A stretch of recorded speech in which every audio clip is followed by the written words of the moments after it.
is Daily Blast Live. We're talking about what you're talking about. Real, honest, entertaining, live. DBL starts right now. 3, 2, Welcome to DBL, everyone. It's Tuesday, March 30th. I'm Tori here with Lindsay and Al. Good to see you both. What's going on? What's going on? Lindsay, always great shoes. Can't see them, Can't see them, but you know, thank you. They're fantastic. All right, we are going to continue. We're not going to let up. This is DBL, after all, to follow the murder trial for Derek Chauvin. So one of the witnesses testifying today is the young girl, you might remember her, who filmed the video of George Floyd's arrest. She was 17 at the time, so they're not showing video of her, but here is some of her testimony from earlier this morning. Take a look. So was there any point in your video, whether it's 9 or 10 minutes, that Mr. Chauvin ever let up or got up off of the neck of Mr. Floyd that you saw? No, if anything, he actually was kneeling harder. Looked like he was shoving his knee in his neck, like he was feeding off of our energy. He was on the neck. Another witness, this is a mixed martial arts fighter who testified that Chauvin was using a technique that he knew designed to cut George Floyd's air circulation. Here's some of what he said yesterday. The officer on top was shimmying to actually get the final choke in while he was on top to get the kill choke. He looked at me right here. It's the only time he looked at me. When I said it was a blood choke, it's the only time he looked up. We looked each other dead in our eyes. Yeah, and when I said it, he acknowledged it. We also heard testimony from a 911 dispatcher who watched the live video from the scene and called the officer's supervisor because she felt, quote, something wasn't right. She also thought at one point the video was paused or stuck because he didn't get off the neck. The right to breathe is on trial here, is what a lot of people are saying. Lindsay, how do you feel? I think that the mixed martial arts fighter, his name is Donald Williams, his testimony stuck out to me because he said the blankness in Chauvin's eyes. He kind of was looking at him and he said, you know, I felt the need to call the police on the police because I felt no connection. Like no connection with somebody who's supposed to be protecting and serving you. And then you heard his 911 call and he's like, 987, there's a man who's not resisting arrest with a knee on his neck. Right, so I'm listening to all this testimony and I'm wondering, for the people that are saying that Derek Chauvin did nothing wrong and that George Floyd had complications prior to this, what would it take for a healthy man to have a knee on their neck? How many minutes would you say that would be fair for a healthy person to have a knee on their neck that you would be okay with? Wow, I can tell you feel it, no? I mean, it's disgusting. I mean, I know we have to go through a trial and go through a fair trial and do everything, due process, but I'm watching this and you're seeing people of color take the stand and just try to be human up there and not let their emotions overly take over how they're feeling and really try to tell a jury without too much emotion about what exactly happened. And it's just hard to relive this entire thing from last year all over again. Yeah, it's very traumatizing. To be honest, we saw allegedly a murder. All of America saw it. I mean, it's rare to see the murder sort of live, and we sort of watched the man breathe his last breath. That's why it's sort of traumatizing, I think, to everybody. Yeah, I think that, you know, because I've thought about the fact that we've seen, unfortunately, a lot of these. The Tamir Rice video was readily available. Eric Garner, readily available.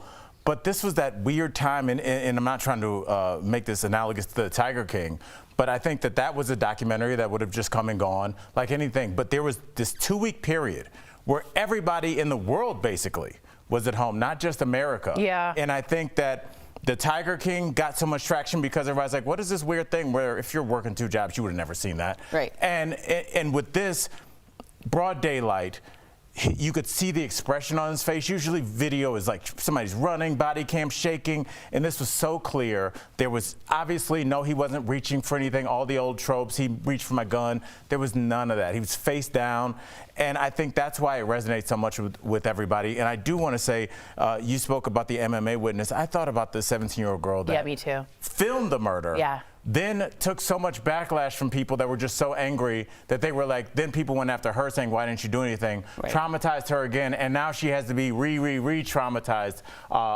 in court. So that's a lot before your 18th birthday. Yeah, that scarred her from that moment on. She'll never ever stop living that. I think I will always remember the mama when he asked for his mama. Yeah, because she wasn't even living at. I mean, she's already passed. That summoned all the mamas was one sign that I saw. All right, we are also moving on to some shocking new video of an attack on an Asian woman in New York City. This is going to be a warning to our viewers. What we're about to show you is graphic and may be disturbing to some viewers. So security camera footage shows a woman walking past a building in Midtown when she is randomly attacked. A man kicks her to the ground. He then stomps on her head and kicks her in the face repeatedly before leaving the scene. 2 security officers who witnessed the attack stood by and were not seen offering any help. Police are still looking for the suspect you see here in another shot from a security camera in the area. The woman was stable when she was taken to a hospital, but reportedly suffered a fractured pelvis. Meantime, the 2 security guards seen in the video have been suspended by the management company pending an investigation. So the question is, what would you do if you saw this happen? And I mean this, think about it. Don't just hear this as a news thing. What would you do if you saw this happen? And should there be consequences for doing nothing? Wow. I didn't want to see that video before now, and I just did. And God, a lot of traumatizing video out there. What do you think, Linz? I think when you're talking about somebody who's in a position of authority seeing this happen, then they can step in and do something, right? That's actually your job. But when you're talking about, like Al just talked about, the 17-year-old girl, to ask pedestrians to do the job of police officers or to do the job of security in different establishments, I mean, you're trained to protect people. So I think those are 2 different roles. And yes, it's a good Samaritan that runs and saves the day, but not everybody has that fight or flight knee-jerk reaction. What scares me, though, is I want to be a doctor. You saw me at a restaurant, like, go up to a man who's like, I'm not choking, and I was going to help him. That was your natural instinct. Right. I know my tie is crazy. Your tie looks crazy, but it's fine. Okay, I look like I just came from happy hour. I didn't notice until you just said that. It looks insane, but you look 2 fine. minutes from getting here in our EPs, like, where are you? And I'm like, I'm trying to fix my tie. There's a tie issue. It's worse. It looks way worse. Go ahead. It's a new style. Yeah. Over to the I side. have to loosen it. But, you know, honestly, you know, there's the fight or flight that you would expect from any citizen. Some people run towards, some people run away. But these are 3 grown men that have been getting a paycheck for years to do this. And it appeared that the one man walked up and was reaching for the door to shut it, which is, well, what are we paying security for at that point? So I don't know. Don't we have some extra, when we deputize people to be security, to have that mantra, to be able to question you, to be able to say, hey, excuse me, ma'am, where are you going? With that question comes the privilege of being able to ask that question, but also some responsibility. And if you're able to ask that question, people, you need to be able to step in if somebody's choking, if somebody is in distress, if somebody's in whatever. That's your job. I agree. But if you guys don't know the Kitty Genovese case, that famous case in New York, I believe in the 70s. Am I right, Chris? Anyway, she was screaming for help and was stabbed, and no one in the apartment building called for help, even though they all heard. It's a very famous case about being a good Samaritan. So please reach out if you can and you feel safe to. Well, switching gears here, here's some video you don't see every day. People playing volleyball in front of an active volcano. This video was taken in Iceland, where a lot of people have been going to see the molten lava flowing from the mountain. Look at that. I wonder if they spiked it. That doesn't make... Is that a volcano reference? Yeah, no. I didn't get Al, it, but it was... What are you doing? Look at Al, everybody. Al. It's bothering me. Okay. But I do think people... Just take it off and get your point off while you take it off. Seriously, get your point off. I think that people in other countries have different reactions to natural disasters. I think that they live closer to that volcano than anybody, like from me, like Cleveland. Right. So it just seems like they're not as pressed, and I think we saw that literally. Okay, we're gonna move on from you because you look crazy. Talking about having a bad day, a man was also shocked to discover his car had been taken over by, this is my worst nightmare, a swarm of more than 15,000 bees, all while he was just shopping inside a store. The bees had invaded his back seat, according to police. I know. An off-duty firefighter who happened to be also a beekeeper came and safely relocated all of the bees. It took about 2 hours, and only one person suffered a bee sting, a security officer at the supermarket. Lindsay? This is my nightmare. I'll deal with a volcano before I deal with bugs. Would you spike the bees go in the bugs, and I just can't. This is my worst nightmare. My aunt's a beekeeper, and they calmly walk in to the swarm. No. I can't even. No. It just seems like, you know, Lindsay, you have an issue with bees. It seems like for whatever you have an issue with, there's somebody that gravitates towards that. Like for me, I can't watch the free climbing with people with their hands on the side of a mountain. Oh, it makes you nervous. And other people are like, that's all I want to do with my life. It's so interesting. You know what? I can't watch your IFB hanging out from your ear looking crazy. That's enough. Get it together in the next portion of the show. No, we promise. we're staying like this. It's Rest like of the show, I'm not moving. I'm doubling down. Double it down. Coming up on DBL, a new twist in the satanic saga of Lil Nas X. We'll tell you why Nike is now suing over his devilish sneakers, and a stunning new report in the middle of Holy Week. Are fewer Americans really going to church? The possible reasons why, coming up next.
Welcome back to DBL. Big shout out to our coworkers tuning in from home during the pandemic.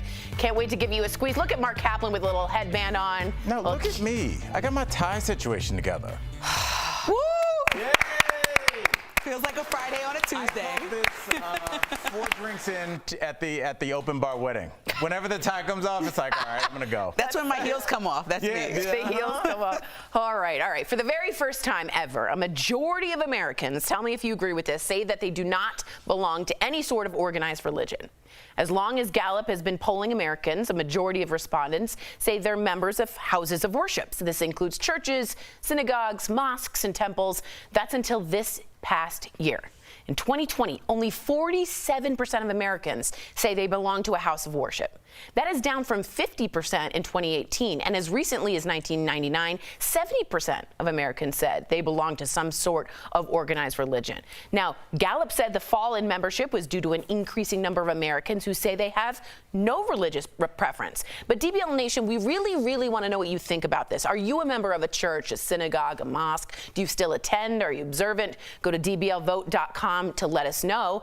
I mean, I can tell you 4 reasons right now why the next generation is more secular, including predators inside religious organizations. Anyone else want to bring? I mean, I have a lot of anger towards people that are expected to attend an organized religion that has sought you out as being different if you're gay, said you're going to hell if you don't believe what they do, and also have a strong background of molestation in many different organizations. Those are like the extreme examples, and I understand that. And it also wasn't 4, but go ahead, Lynn. That was 3. But the other side is just like, if the 2020 poll, like, yeah, we didn't leave the house in 2020. So virtual church is not really the same thing as actually showing up. That's interesting. And then for me, like moving to different cities over my adult life, like finding a church that you actually like and feel aligned with is a really tough thing. So sooner or later, I don't know if it's not religious or just like, I believe in God, I'm not going to be going to this church. You know, I don't have to actually show up, change for people as they are flexible with their lives. I don't really know what happened, but I know that a lot of people are just kind of studying tons of religion and deciding where they want to align instead of being like, if you're not Catholic, like indoctrinated. You're going to hell. Yeah, right. You know, it just is kind of a change. I think we're just going to grow up more scientific and secular as an entire generation below us. I really do. Yeah, I mean, and I'm not saying this to insult people of faith, because At my all, mom, of my course. grandmother, everybody, totally respected. But I will say this: we're talking about why you would go and why you wouldn't, but we're not talking about the fact that it's almost the same way that every year we go, why are the Grammy ratings down? Why is the MTV Award ratings down? It's because there's more stuff to watch and there's more stuff to do now. Honestly, now people are going to their brunch meetings. Brandon is going to be somewhere watching a soccer game that's on in England at 5 o'clock in the morning on a Sunday. There's more things to do. And because of that, people are pulled in different directions, and that kind of becomes your religion. If every Sunday you get together and get your fantasy football league together and have some beers and watch the games, that's your religion, whether you want to look at it like that or not. So I think the fact that people's time is being pulled in different ways, they're like, I believe in God, but I'm not going. I'm not observing it, right, So I don't in that think it way. has anything to do with religion. It's more stuff. Interesting. All right, let's see. Final vote. Are you a member of a church or mosque? 42% say yes, and 57% say no. So similar and congruous to the poll we actually saw, the survey. I just think it's science-based. That's what's changing. Everything's going to just be more science-based. My religion is watching you lean forward and try and read the poll. It's like you're trying to tell our viewers a secret. We'll be right back.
Welcome back to DBL. Well, CBS is shutting down rumors that Sharon Osbourne received a payout of up to $10 million for leaving the talk. Last week, the network said Sharon had decided to leave the show. This comes after she defended her friend Piers Morgan over comments he made about Meghan Markle. That led to a heated exchange with her co-host Cheryl Underwood about race. Sharon later told Entertainment Tonight that she was set up by CBS executives and was blindsided on air when she saw that all the other co-hosts had been given questions directed at her. Does she deserve a big payout? Thoughts? I think she deserves whatever her contract says, but I just think she deserved to leave, because I'm looking at this story and I'm like, okay, this is not the first time you said something disparaging. allegedly about Asian people. We saw you on air berating another co-host that was black. She said that Meghan Markle isn't black according to how she looks because she judges the barometer for what's black and what's not. She's done so much that is offensive, and then she tries to blame it on producers. She said, you know, they set me up with these questions. Well, if you're going to be silly enough to go on air and do something that somebody tells you to do as opposed to voicing your actual opinion, then you're a fool and you deserve to be fired because you're on national television and you're saying something that's borderline racist or racist to many people, and then you're okay with that just because your boss asked you to do it. That's silly. So, I mean, her going is really ridiculous. I think also what you said is so important. You guys don't know, but when you throw a producer, when you just throw producers under the bus, they do all of this. We're just sitting here like talking. Producers really do all the work. That's the worst thing you can do, to and just you actually throw can them say, under the I'm bus. not saying that. You actually can say, I'm not comfortable with that question. You actually can say, I wouldn't feel on air. You can say that to the producer before you get to air. And if you don't read the questions before you get to air or read the commentary, then that's on you as a host of a television show. Wow. All right. I mean, Al, do you think the same as Lindsay? Lindsay, honestly, you were done after you said pay out what our contract says. Right. That's we get a lot into emotion with these stories, as we should, as our viewers do, but it's about contracts. That lawyers run the world, and that's why people are so worried about canceled, and they shouldn't have canceled him, and they didn't cancel like Tucker Carlson because he still gets eyeballs. They did the math, realized that the negative attention that she brings isn't worth what she generates.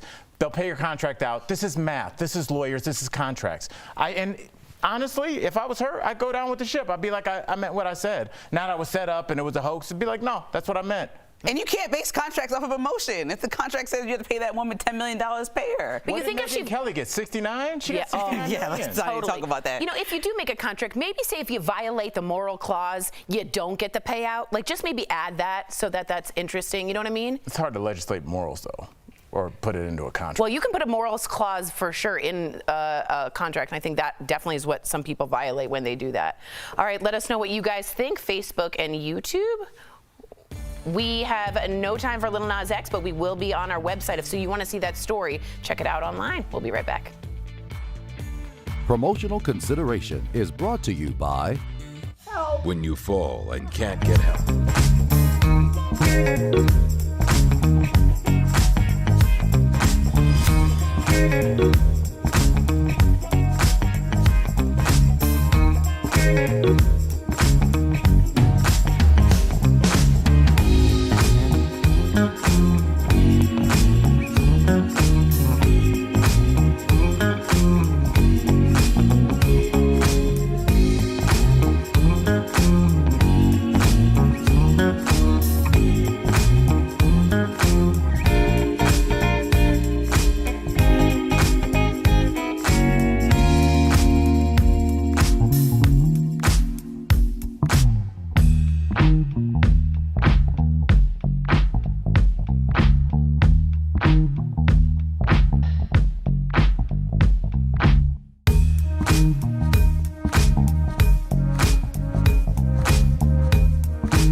Welcome back to DBL. It's finally spring, although it's snowing in Denver.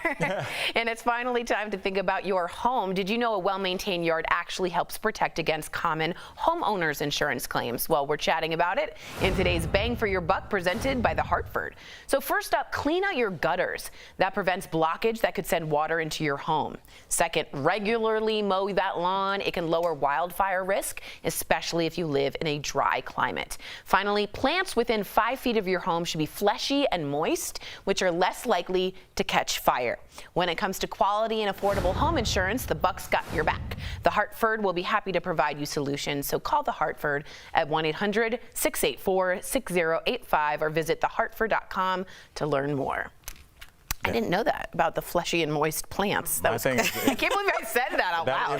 I'll be calling you guys about all the house tips in a couple of months here. So. Yeah, you're going to love mowing your lawn. It's the best. I'm going to love. Yes. I'm mowing no lawn. Album on and you just go. It's true. It is very kind of, no one can meditative. Reach you. It's very just like your own time. Very meditative. All right, we got some comments, and I want to read them. They're important. This is about Chauvin.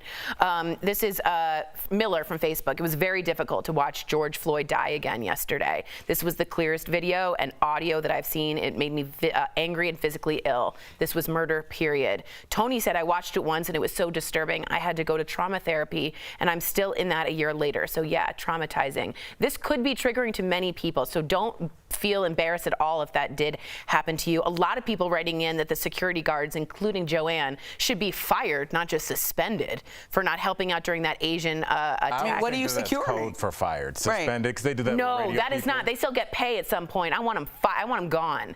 And I think it's hard, when you just came out of such a long year and we kind of are past it where we're growing and hopefully learning about how to stop Asian violence, learning how to support black people, and then we're watching this trial over and over again. It really is tough, I think, for most people to rewatch and rehear about these stories. Absolutely, but it's necessary because I want justice. Well, goodbye to our coworkers at home. When the pandemic's over, we'll be back together again in the studio. We're new every day, guys. We'll